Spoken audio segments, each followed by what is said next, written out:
Welcome to study channel. मेरा नाम है मोहम्मद कैसर। बात करेंगे सीटेट जुलाई 2024 के फॉर्म में क्वालिफिकेशन डिटेल, जहां पर आपको भरनी है, यहां पर आपको क्या क्या चीज़ें फिल करनी होगी। दोस्तों, काफ़ी बच्चे कंफ्यूज हैं पास स्टेटस में हमें क्या सेलेक्ट करना है, पासिंग ईयर में क्या भरें, कोर्स स्ट्रीम नेम में क्या भरें, बोर्ड या यूनिवर्सिटी नाम में हमारे यूनिवर्सिटी का नाम है ही नहीं तो क्या करें, रिजल्ट मोड में क्या करें, इंस्टीट्यूट पिन कोड में क्या भरना है, सारी जानकारी आपको दी जाएगी। साथ ही साथ यदि आप देखना चाहते हैं पूरा फॉर्म भरने का वीडियो तो मैंने ऑलरेडी वीडियो बनाया हुआ है, डिस्क्रिप्शन बॉक्स में लिंक है। साथ ही साथ बीएड छात्र हों या आप डीएलएड छात्र हों, कौन सा एलिजिबिलिटी कोड सेलेक्ट करना है, इस पर भी मैंने ऑलरेडी सेपरेट वीडियो बनाया हुआ है। सबके लिंक मैं दे रहा हूँ डिस्क्रिप्शन में, जो ज़रूरत होगा देख लीजिएगा। अब बात करते हैं आज के इस वीडियो की। काफ़ी बच्चों का डाउट आ रहा था इस वाले सेक्शन में, तो एक एक करके सब कुछ देखते हैं। सबसे पहले पास स्टेटस की बात करते हैं। यहाँ पर दो ऑप्शन है, पास्ड या अपीयरिंग, दोनों में से एक को आप चुनेंगे। पास वो छात्र चूज करेंगे जिनका सेशन कंप्लीट हो गया है, फाइनल रिजल्ट आ गया है और कोई बैक वगैरह आपका नहीं है। कहने का मतलब है कि जब आप पास्ड यहाँ सेलेक्ट करेंगे तो रिजल्ट मोड का ऑप्शन आएगा, यहाँ पर परसेंटेज या सीजीपीए आएगा। जिस प्रकार से आपका ट्रेनिंग रहा हो बीएड या डीएलएड, परसेंटेज में होगा रिजल्ट तो परसेंटेज, नहीं तो सीजीपीए, ठीक है, उसमें से एक आप सेलेक्ट करेंगे। जैसे मान लीजिए मैंने यहाँ पर परसेंटेज पर क्लिक किया तो टोटल मार्क्स और ऑब्टेन मार्क्स हमसे मांगेगा, ठीक है। जब आप पास्ड करेंगे तो ही ये वाला ऑप्शन आएगा। तो पास्ट का मतलब ये है कि आपके पास फाइनल ऑब्टेन मार्क होना चाहिए, यानी कि आपका रिजल्ट आ गया है, सेशन कंप्लीट है, कोई बैक वगैरह नहीं है, जो आपका मार्क्स आ गया है टोटल वो अब चेंज नहीं होगा, जो है वही फाइनल है। तो ऐसे में आप पास्ड यहाँ पर सेलेक्ट कर लेंगे, ठीक है। कोई डाउट यहाँ तक आपको नहीं होना चाहिए। अपीयरिंग का आगे बात करेंगे, पहले पास्ड वाला क्लियर कर लेते हैं। अब यहाँ आगे बढ़ेंगे आप तो ईयर ऑफ पासिंग या अपीयरिंग। तो अब जब आपने यहाँ पर पास्ड सेलेक्ट किया है, इसका मतलब आप अपना ट्रेनिंग डीएलएड हो या बीएड हो, आप पास हो चुके हैं। तो यहाँ पर आपको अपना पासिंग ईयर सेलेक्ट करना है। पासिंग ईयर में 2024, 23, 22, 21 यानी 24 या इसके पहले के सभी साल शो होंगे। तो जिस साल आपका फाइनल रिजल्ट आया है, ठीक है, जैसे मान लीजिए बीटीसी आपका है या डीएलएड है, तो फाइनल सेमेस्टर का रिजल्ट जिस साल आया है वो आपका पासिंग ईयर हुआ। 24 में आया तो 24, नहीं तो 23, नहीं तो 22, ठीक है। और यदि बीएड है तो फाइनल रिजल्ट आपका किस साल आया है, आप अपना मार्कशीट उठाकर देख लीजिए। मार्कशीट नहीं है तो इंटरनेट वाला अपना रिजल्ट देख लीजिए कि किस साल आपका फाइनल रिजल्ट आया है, वो आपका हो जाएगा पासिंग ईयर।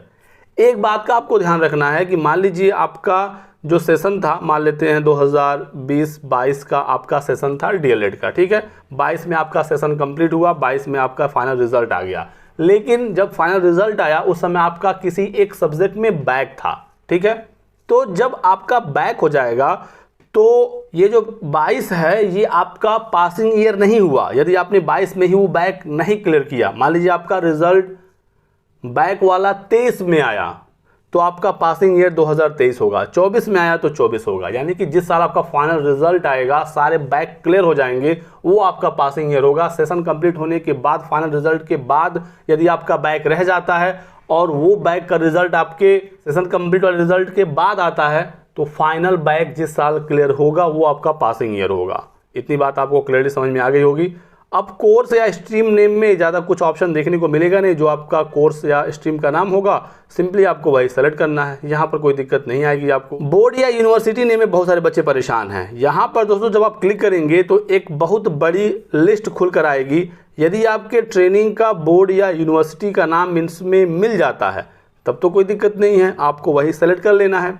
लेकिन यदि आपके यूनिवर्सिटी का नाम इसमें नहीं है तो आपको क्या करना है, आपको स्क्रॉल करना है, करते जाना है और बिल्कुल सबसे लास्ट में आपको अदर्स का ऑप्शन देखने को मिलेगा। तो फिर आप सिंपली अदर्स पर क्लिक करेंगे, ठीक है। अदर्स पर क्लिक करेंगे तो एक नया बॉक्स यहाँ पर बन के आएगा। थोड़ा सा वेट करने के बाद, जैसा कि आप यहाँ देख सकते हैं, बोर्ड या university name in case of other, जब आप अदर क्लिक करेंगे तो ही वाला ऑप्शन आएगा। तो यदि आपका बोर्ड या यूनिवर्सिटी का नाम इस वाली लिस्ट में नहीं मिला तो आप अदर पर क्लिक करेंगे, फिर आपके सामने ये बॉक्स आ जाएगा। अब इस बॉक्स में आपको अपने बोर्ड या यूनिवर्सिटी का नाम टाइप कर देना है।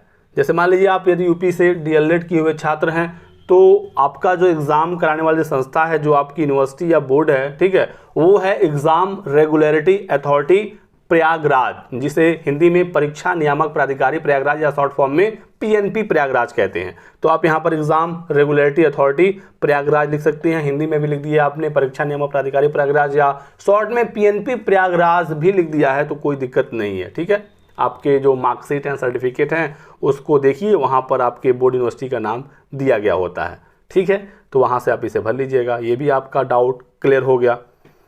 परसेंटेज मोड में मैंने आपको बताया कि आपका रिजल्ट परसेंटेज में था या सीजीपी में था, जैसा था आप उस पर क्लिक करेंगे, टोटल मार्क यहाँ पर भरेंगे, ऑप्टेन मार्क यहाँ पर भरेंगे, मार्क्स परसेंटेज ऑटोमेटिक शो हो जाएगा।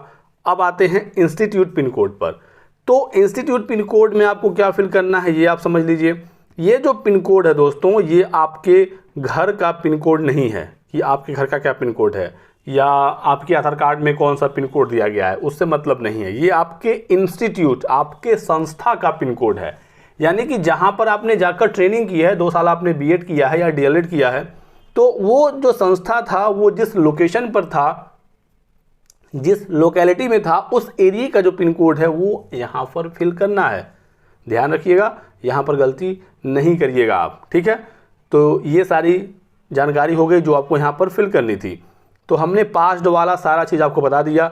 अब यहाँ पर हम अपीयरिंग पर क्लिक करते हैं। अपीयरिंग पर कौन क्लिक करेगा जान लीजिए।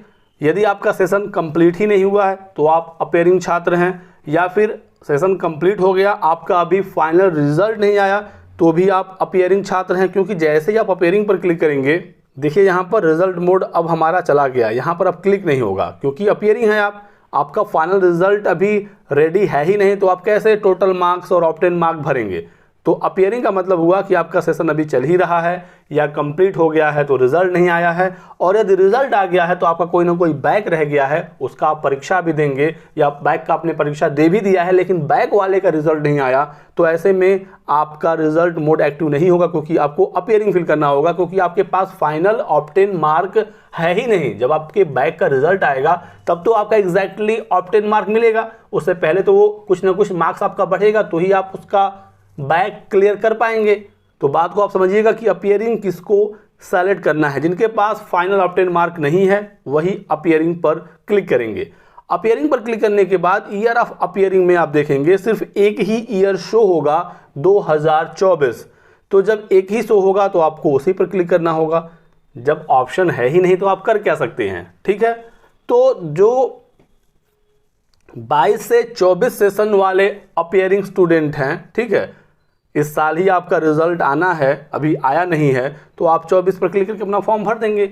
लेकिन जो 23-25 सेशन वाले छात्र हैं, ठीक है, जिनका रिजल्ट फाइनल 25 में आएगा, वो इस साल फॉर्म भरना चाहते हैं, तो आपको इस कंडीशन में भी 24 पर क्लिक करके ही फॉर्म भरना होगा क्योंकि 25 वाला ऑप्शन नहीं है। ठीक है, तो आप ऐसे करके फॉर्म भर दीजिएगा कि 24 में अभी आप अपीयरिंग ही हैं। ये सीबीएसई के कहने का यहाँ पर मतलब है, 25 वाला ऑप्शन उन्होंने नहीं दिया है। यदि आगे ये अपडेट होता है तो मैं आपको जानकारी दे दूंगा। फिलहाल सिर्फ और सिर्फ यहाँ पर 2024 से ही एक अपीयरिंग ईयर शो हो रहा है। अपीयरिंग पर क्लिक करेंगे तो रिजल्ट मोड नहीं आएगा, बाकी सारी चीज़ें सेम रहेंगी, तो आप ऐसे फॉर्म अपना भर लीजिएगा। इसके अलावा कोई आपके और डाउट हो, सवाल हो तो लिखिए कमेंट सेक्शन में, आपके सभी सवालों का जवाब बहुत ही जल्दी दिया जाएगा। ये वीडियो पसंद आया तो लाइक करें, चैनल को सब्सक्राइब कर लें और हमारे साथ जुड़े रहें। Thanks for watching.